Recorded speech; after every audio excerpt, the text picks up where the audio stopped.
Érase una vez, en la ciudad de Listra, vivía un joven llamado Timoteo, un discípulo de Jesús que ya se destacaba por su buen carácter y dedicación a la fe. Timoteo venía de una familia diversa. Su madre, Eunice, era una judía creyente que le había inculcado las enseñanzas de las Escrituras desde su niñez, mientras que su padre era griego. Este trasfondo le dio a Timoteo una mezcla cultural que, aunque podía haber sido un obstáculo en su comunidad, no impidió que los hermanos de las ciudades cercanas de Listra e Iconio hablaran muy bien de él. La reputación de Timoteo llegó a oídos del apóstol Pablo, quien, al llegar a Listra en uno de sus viajes misioneros, se interesó en el joven. Pablo vio en él no solo un discípulo con potencial, sino un compañero de ministerio que podía ayudarle a extender el evangelio. Timoteo, con su fe sólida y disposición para aprender, comenzó a entrar en el camino que lo llevaría a convertirse en uno de los colaboradores más cercanos de Pablo, un verdadero hijo en la fe. Y todos los días, Timoteo vivía inmerso en una atmósfera de fe y devoción. Desde su niñez, había sido instruido en las Sagradas Escrituras por dos mujeres piadosas que marcaron profundamente su vida, su abuela Loida y su madre Eunice. Estas mujeres no eran solo guardianas de la tradición, sino ejemplos vivos de una fe sincera, firme y amorosa, que transformaba todo lo que tocaba. El joven Timoteo, guiado por el amor de su madre y abuela, absorbió la sabiduría y las promesas de Dios como si fueran parte de su propia sangre. Creció en la fe, no como una mera tradición, sino como una fuerza viva que gobernaba su corazón y dirigía sus pasos. Día tras día, mientras otros jóvenes se preocupaban por asuntos mundanos, Timoteo buscaba en los antiguos textos las verdades eternas, desarrollando una profunda relación con el Dios de Israel. Sus días estaban marcados por la enseñanza piadosa, el estudio constante y la oración, pero también por la humildad, un rasgo que destacaba en él desde muy joven. Aunque aún no lo sabía, esa fe pura y sincera que había heredado sería su armadura, su fuerza y la brújula que lo guiaría en los desafíos que estaban por venir. Timoteo estaba siendo preparado, en lo oculto, para un propósito que lo llevaría más allá de los límites de su ciudad natal, Listra, hacia un destino que él ni siquiera podía imaginar. Hasta que un día, un acontecimiento inesperado cambió el curso de la vida de Timoteo para siempre. Pablo, el gran apóstol que viajaba por las tierras de Asia predicando el Evangelio de Cristo, llegó a Listra en su misión de fortalecer las iglesias. Al escuchar sobre la reputación de Timoteo y ser testigo de su fervorosa fe, Pablo vio algo especial en él, algo que no podía ignorar. Decidió entonces hacerle una invitación que marcaría su destino. Lo llamó a acompañarlo en su misión, a dejar atrás su hogar y su vida conocida para embarcarse en un viaje que le haría partícipe de la expansión del reino de Dios. Timoteo, consciente del honor y la responsabilidad que esto implicaba, aceptó sin vacilar. Pero antes de partir, hubo un paso decisivo que debía tomar.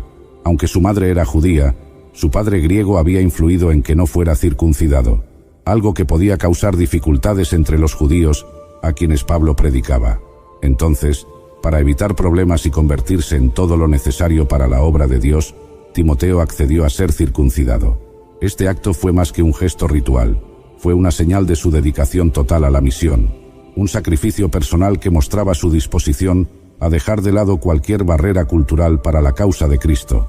Desde ese día, Timoteo no solo era un discípulo fiel, sino un compañero de batalla del gran apóstol, preparado para enfrentar los desafíos y dificultades que su nueva vida en el ministerio traería consigo. Y por eso, habiendo dejado atrás su vida en Listra, Timoteo comenzó a vivir una nueva realidad. No solo era un compañero cercano de Pablo, sino que ahora tenía una gran responsabilidad sobre sus hombros. En su juventud, fue llamado a liderar, predicar y enseñar a las iglesias que Pablo había fundado. Sin embargo, con esta responsabilidad venían grandes desafíos, y Timoteo se enfrentaba a una barrera: su juventud. Muchos lo veían como alguien demasiado joven para ocupar un rol tan importante dentro de la iglesia. Pero Pablo, consciente de los dones y el corazón de su joven discípulo, lo animó con palabras poderosas. «Ninguno tenga en poco tu juventud», le dijo. «Sé ejemplo de los creyentes en palabra, conducta, amor, espíritu, fe y pureza». Estas palabras resonaron como un llamado a ser más que un líder por su posición. Timoteo debía ser un ejemplo viviente de lo que significaba seguir a Cristo, no solo por sus palabras, sino por la pureza de su vida. A partir de ese momento, Timoteo abrazó este desafío con valentía. En cada lugar donde predicaba, donde corregía, donde enseñaba, lo hacía con la humildad y la firmeza que Pablo había modelado para él. Su juventud, que al principio parecía un obstáculo, se convirtió en una oportunidad para demostrar que el poder de Dios no conoce edad, sino disposición y corazón. Los ojos de las iglesias ya no veían en él solo un joven, sino un líder que irradiaba fe y amor genuinos, siguiendo el ejemplo del maestro que le había elegido. Hasta que finalmente, en el punto más crucial de su ministerio, Timoteo recibió un encargo solemne que lo llevaría a la cúspide de su responsabilidad como líder de la iglesia. Pablo, el apóstol que lo había guiado y mentoreado, estaba ahora en sus últimos días, encarcelado y consciente de que su tiempo en este mundo se acercaba a su fin. En una carta cargada de urgencia y profundo amor, Pablo le dio a Timoteo una de sus últimas y más importantes instrucciones. «Te encarezco delante de Dios y del Señor Jesucristo», le escribió, «que prediques la palabra, que instes a tiempo y fuera de tiempo, redarguye, reprende, exhorta con toda paciencia y doctrina». Timoteo, el joven que había comenzado como discípulo, ahora estaba siendo llamado a llevar sobre sus hombros la antorcha del Evangelio en un mundo lleno de desafíos y oposición. Pablo sabía que tiempos difíciles vendrían, que la gente no soportaría la sana doctrina, pero aún así instó a Timoteo a mantenerse firme, a no desfallecer en su misión. «Sé sobrio en todo», le dijo, «soporta las aflicciones, haz obra de evangelista, cumple tu ministerio». Estas palabras eran el clímax de la relación entre Pablo y Timoteo, el momento en que el apóstol pasaba el bastón a su fiel colaborador, confiando en que él sería el futuro defensor del Evangelio. Timoteo se encontraba en la cúspide de su llamado, enfrentando el desafío más grande de su vida, predicar y defender la verdad en tiempos difíciles, siguiendo los pasos de su maestro, incluso cuando el costo fuera alto. El destino de muchas almas dependía de su obediencia y perseverancia, y él estaba listo para dar el siguiente paso en su viaje, guiado por el consejo y el amor de Pablo. Y desde ese día, Timoteo se convirtió en uno de los colaboradores más confiables y queridos de Pablo. A lo largo de sus años de ministerio, su fidelidad y dedicación nunca flaquearon. En una de sus cartas, Pablo lo elogió públicamente ante los filipenses, destacando su excepcional carácter y compromiso. «Espero en el Señor Jesús enviaros pronto a Timoteo», escribió Pablo, «pues no tengo a nadie como él, que tan sinceramente se interese por vuestro bienestar». Timoteo no solo cumplió con las tareas que Pablo le encomendó, sino que lo hizo con un corazón lleno de compasión y genuina preocupación por las iglesias. Pablo lo consideraba como un hijo espiritual, diciendo, «Timoteo ha servido conmigo en el Evangelio como un hijo sirve a su padre». Estas palabras revelaban la profunda relación que ambos compartían, marcada por el respeto mutuo y el servicio desinteresado en la obra de Dios. Timoteo, a partir de ese momento, no solo fue un discípulo o un colaborador de Pablo, se había transformado en un líder ejemplar, conocido por su integridad y su dedicación inquebrantable al Evangelio. Donde quiera que iba, llevaba consigo el testimonio de su fe sincera, la misma fe que había heredado de su madre y abuela, y que había sido nutrida bajo la guía del apóstol.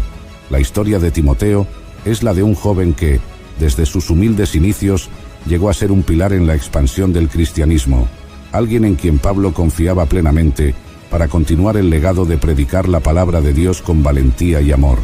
La vida de Timoteo nos deja una lección profunda sobre la importancia de la fe inquebrantable y el poder del liderazgo espiritual.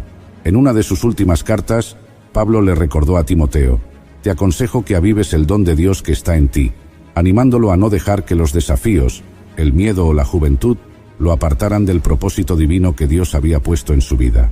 Pablo le dejó claro que Timoteo no había recibido un espíritu de cobardía, sino de poder, amor y dominio propio.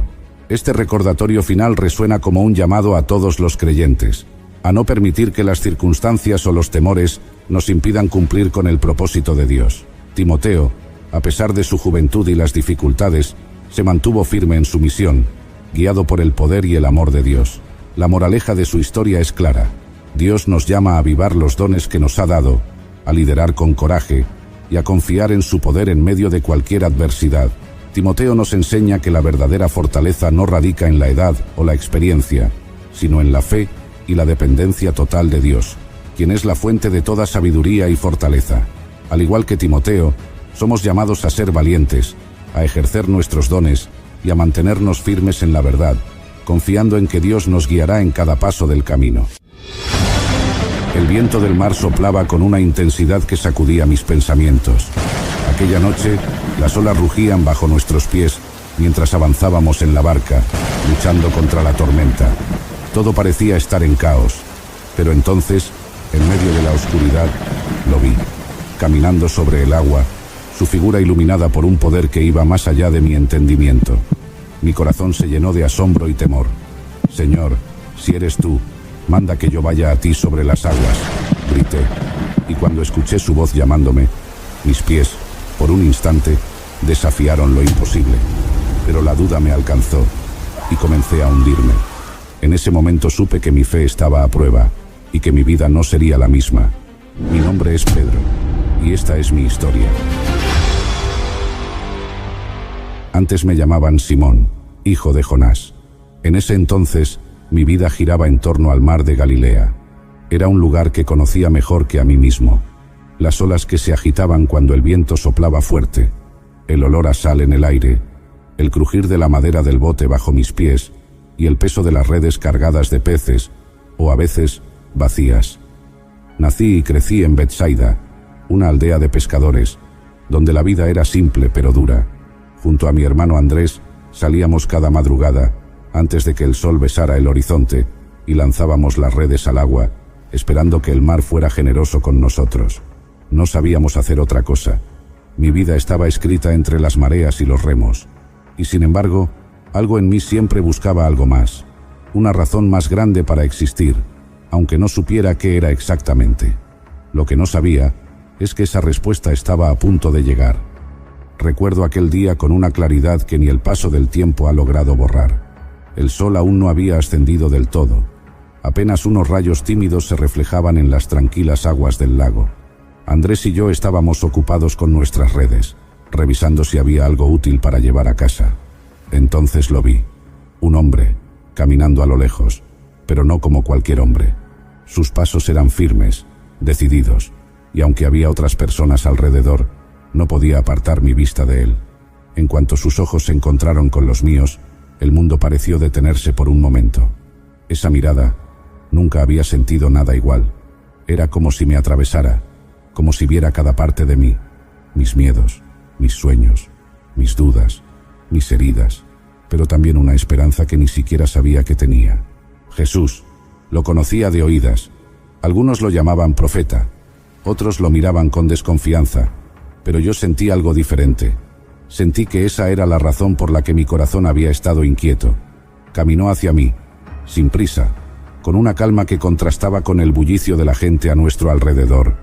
Yo, Simón, que había enfrentado tantas tormentas en alta mar, que había luchado contra el frío de la noche y el calor abrasador del día, por primera vez en mi vida, me sentí pequeño. Pero no era una pequeñez de vergüenza. Era algo más profundo, como si finalmente hubiera encontrado a alguien mucho más grande que yo, alguien a quien estaba destinado a seguir. Se detuvo justo frente a mí, su mirada aún clavada en la mía, y entonces habló. No dijo mucho, pero lo que dijo cambió mi vida para siempre. «Sígueme, y te haré pescador de hombres». No fue una petición, fue un llamado. No hubo explicaciones, no hubo promesas de riqueza o seguridad, solo esas palabras, pero dentro de mí sentí una fuerza inexplicable, algo más grande que mi entendimiento. Mis manos, que durante años habían sujetado redes pesadas, las soltaron de inmediato. No necesité pensar, sabía que debía seguirlo, y así lo hice. Dejé atrás mi barca. Netflix has a new, monstrous story to tell. In 1950s Wisconsin, Ed Gein lived quietly on a decaying farm, hiding a house of horrors so gruesome it would redefine the American nightmare. Driven by isolation, psychosis, and an all-consuming obsession with his mother, he committed crimes that would haunt Hollywood for decades. The third and most harrowing installment of Ryan Murphy and Ian Brennan's anthology series. Watch Monster, the Ed Gein story, streaming now only on Netflix. Mis redes, mi trabajo, mi vida, sin mirar atrás. Cada paso que di tras él fue un paso hacia lo desconocido, pero extrañamente no sentí miedo. Había algo en Jesús que infundía paz. No la paz que conoces en una tarde tranquila, sino una paz que trasciende, que te hace sentir seguro aun cuando el camino es incierto. Aunque no entendía qué significaba ser pescador de hombres, sabía que lo descubriría, porque Él me lo enseñaría. A medida que caminaba tras Él, comencé a ver lo extraordinario. Jesús no era solo un hombre. Era alguien que traía vida donde había muerte, esperanza donde solo quedaba desesperación. Caminamos por aldeas y ciudades, y en cada lugar que íbamos, algo asombroso sucedía. Los enfermos venían a Él, y con una simple palabra o un toque de sus manos, los cojos caminaban, los ciegos veían, los oprimidos eran liberados. Pero lo que más me impresionaba no eran los milagros en sí, sino cómo Jesús veía a las personas. No solo veía sus cuerpos heridos o enfermos, veía sus corazones.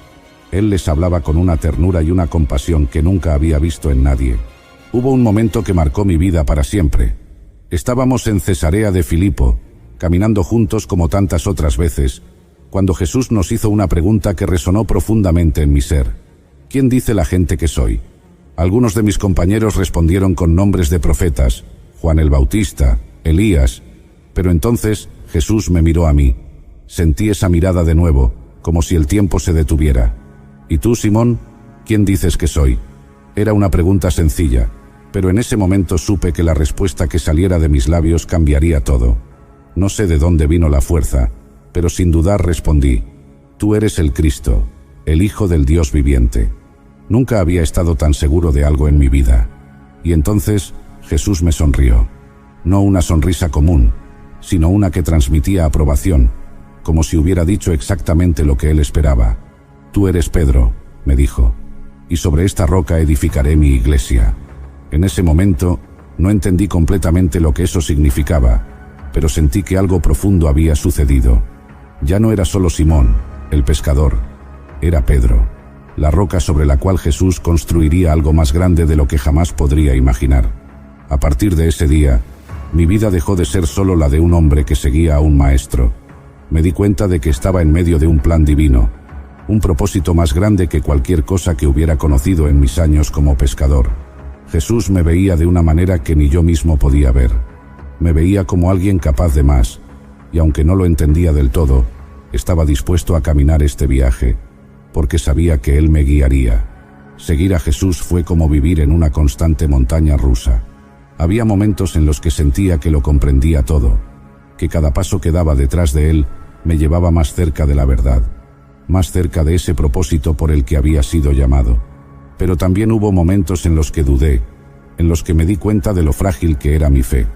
Y una de esas lecciones, una que nunca olvidaré, sucedió una noche en medio del mar. Estábamos cruzando el lago de Galilea después de una larga jornada. Jesús había decidido quedarse atrás a orar, así que nos subimos a la barca y comenzamos a remar. El viento estaba en calma al principio, pero no pasó mucho tiempo antes de que una tormenta feroz nos envolviera. El mar, que había sido mi hogar durante tantos años, se convirtió en un enemigo implacable. Las olas golpeaban nuestra barca, y por más que luchábamos, parecía que estábamos a punto de hundirnos. Aun siendo pescador, había algo en esa tormenta que me llenaba de un temor profundo. Miraba a mis compañeros y veía la misma preocupación en sus rostros. De repente, en medio de la oscuridad y el caos, lo vi. Una figura caminando sobre el agua. Al principio pensé que era un fantasma. El viento aullaba, el agua nos salpicaba con fuerza, pero allí estaba él, caminando como si las olas no significaran nada. Y entonces, su voz rompió el estruendo de la tormenta. «Ánimo, soy yo, no teman». Era Jesús. No sé por qué, pero en ese momento, una valentía irracional me invadió.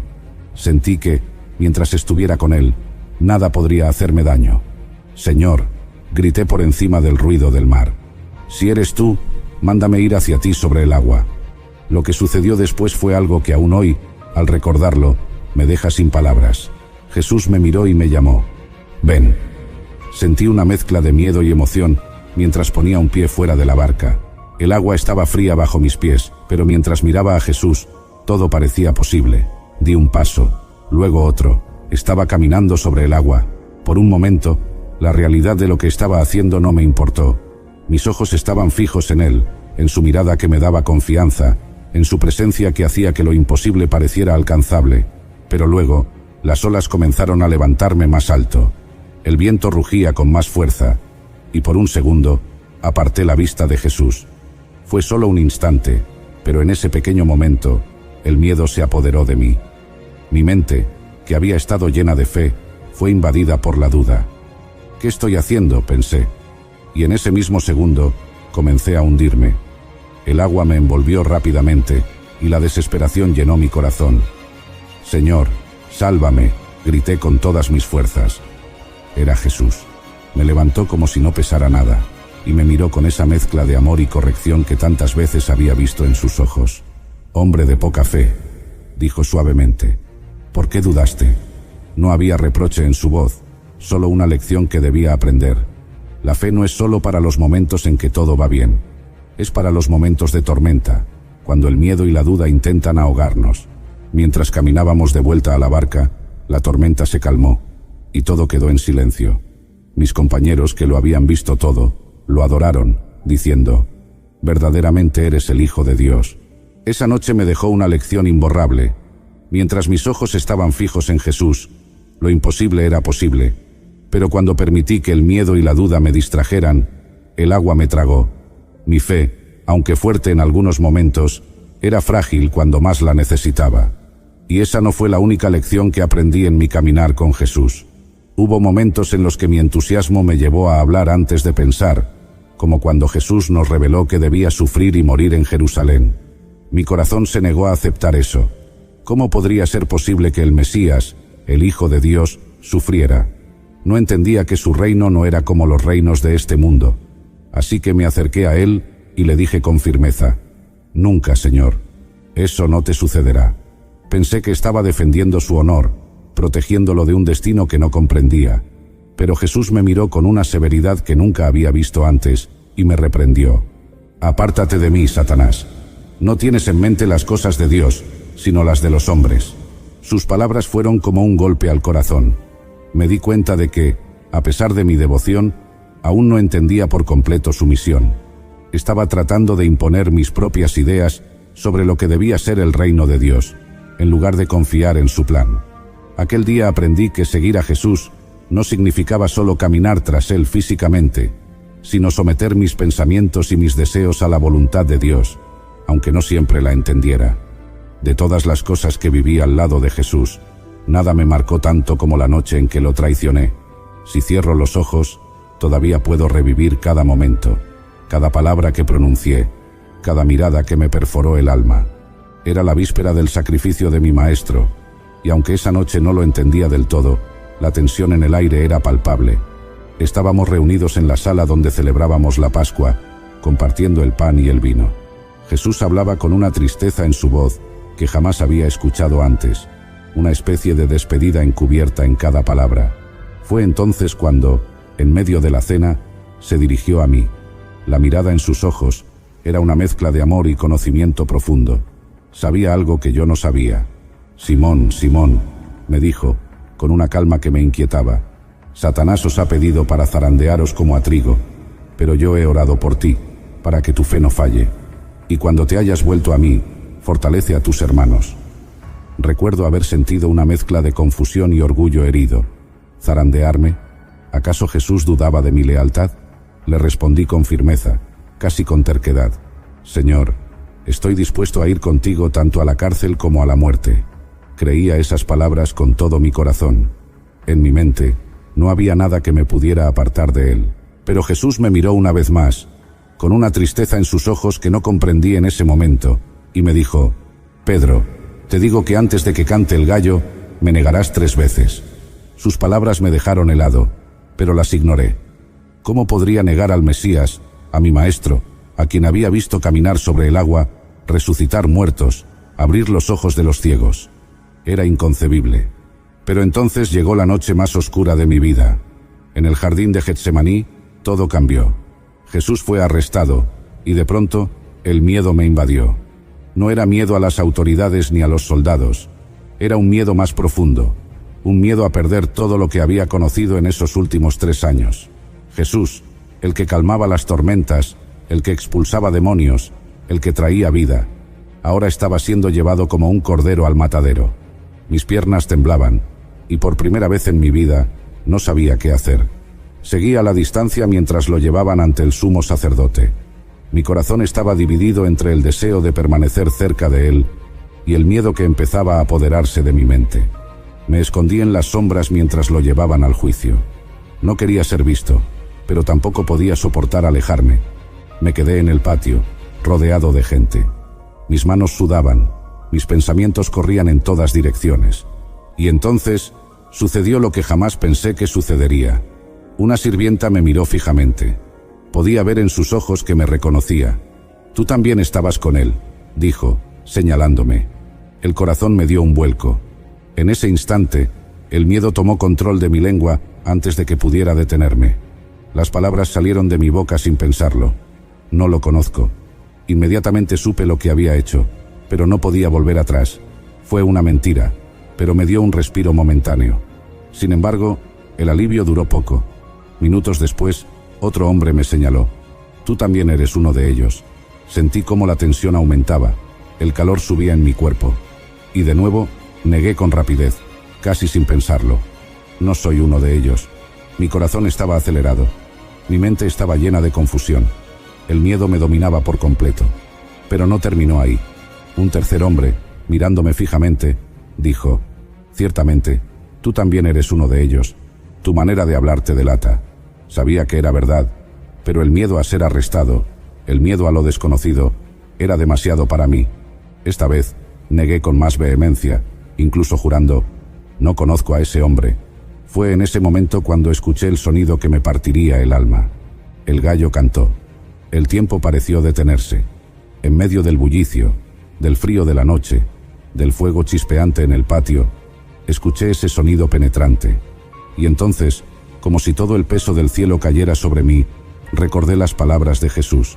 Sentí que el aire me faltaba, mi pecho se apretaba y las lágrimas llenaron mis ojos antes de poder detenerlas. Pero lo que realmente me rompió fue lo que sucedió después. Jesús, desde donde estaba siendo juzgado, me miró. Sus ojos, los mismos ojos que habían visto mi potencial, los mismos ojos que me habían llamado cuando era un simple pescador, ahora me miraban con una mezcla de dolor y comprensión. Sabía lo que había hecho, y yo también. Sin poder soportar el peso de mi traición, corrí. Corrí tan rápido como mis pies me lo permitieron. Me alejé de todo, de la escena, de la gente, pero no podía escapar de lo que acababa de hacer. Me escondí en la oscuridad y lloré amargamente. No podía creerlo. Yo, Pedro, la Roca, había traicionado a mi Señor, a mi amigo, a mi Salvador. Las lágrimas no cesaban, y el dolor que sentía en mi corazón era más profundo que cualquier herida física. Me había convertido en aquello que más despreciaba, un traidor. Los días que siguieron fueron una neblina de dolor y arrepentimiento. Jesús fue crucificado, y con él sentí que moría también mi esperanza. ¿Cómo podría seguir adelante sabiendo que en su hora más oscura lo había negado? Mi corazón estaba destrozado. Mis compañeros también estaban desconsolados, pero ellos no llevaban la carga de una traición tan grande como la mía. La culpa me consumía. Pero entonces ocurrió el milagro. Jesús no se quedó en la tumba. 3 días después, resucitó. Cuando las mujeres vinieron corriendo a decirnos que la tumba estaba vacía, mi corazón saltó, pero la culpa me detuvo. Aunque él había vencido a la muerte, ¿podría perdonarme a mí? ¿Podría alguien como yo ser restaurado después de lo que había hecho? Lo vi nuevamente, y la alegría de saber que estaba vivo me invadió, pero la herida de mi traición seguía abierta. No sabía cómo enfrentarme a él. No sabía si habría un lugar para mí en su reino después de lo que había hecho. Pero Jesús, en su infinita misericordia, no me dejó en mi dolor. Fue una mañana, junto al mar de Galilea, el lugar donde todo había comenzado. Habíamos pasado toda la noche pescando sin éxito.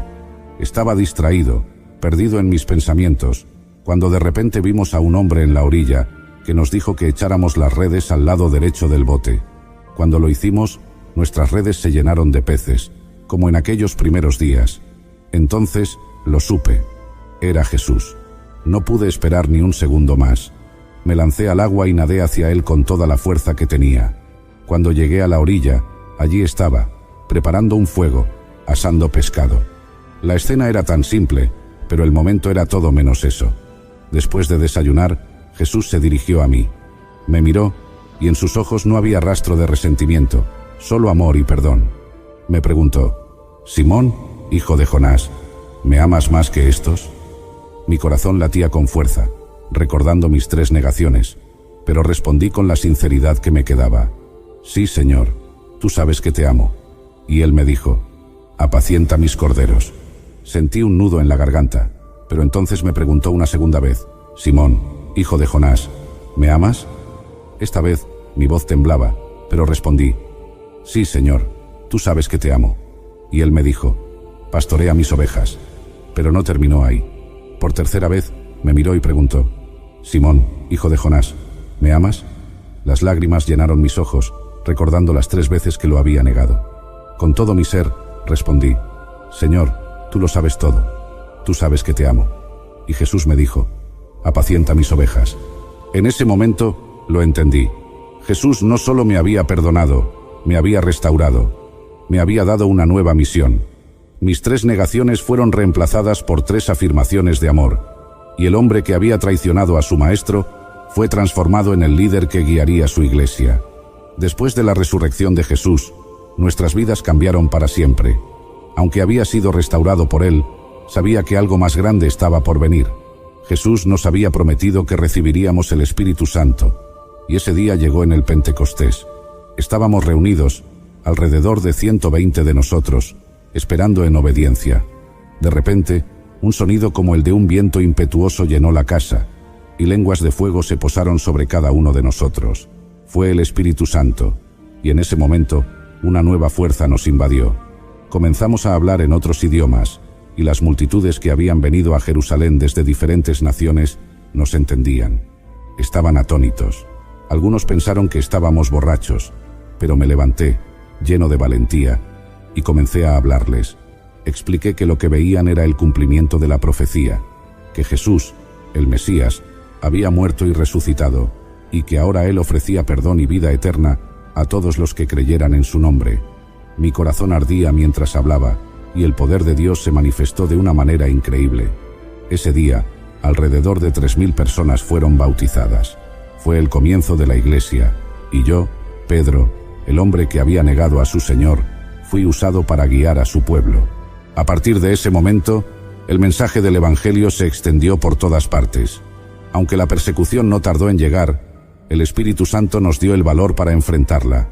Fui encarcelado varias veces, pero nunca me rendí. Dios mismo envió un ángel para liberarme de las cadenas en una ocasión, mostrando que su obra no podía ser detenida por ningún poder terrenal. Viajé a Roma, el centro del imperio, donde el Evangelio también floreció. Pero allí, el final de mi vida terrenal se acercaba. Fui arrestado y condenado a muerte, y cuando llegó el momento de mi crucifixión, pedí ser colgado de cabeza. No me consideraba digno de morir de la misma manera que mi Señor. Mi vida terminó en la cruz, pero el legado de la iglesia que Jesús edificó sobre la roca sigue hasta hoy. No fui perfecto, pero fui transformado por su gracia. Fui un pescador, llamado a ser pescador de hombres, capacitado por el Espíritu de Dios para proclamar su verdad hasta el fin. Gracias por acompañarme en este viaje a través de la historia de Pedro. Si te ha impactado esta narración y deseas seguir explorando más historias bíblicas llenas de inspiración y poder, te invito a suscribirte al canal Historias Sagradas. No olvides darle me gusta a este video si te ha tocado el corazón y compartirlo con aquellos que también necesiten escuchar estas palabras. Cada suscripción y cada like nos ayuda a seguir compartiendo el mensaje de esperanza y transformación que encontramos en la palabra de Dios. Únete a esta comunidad y juntos descubramos más sobre el poder de la fe.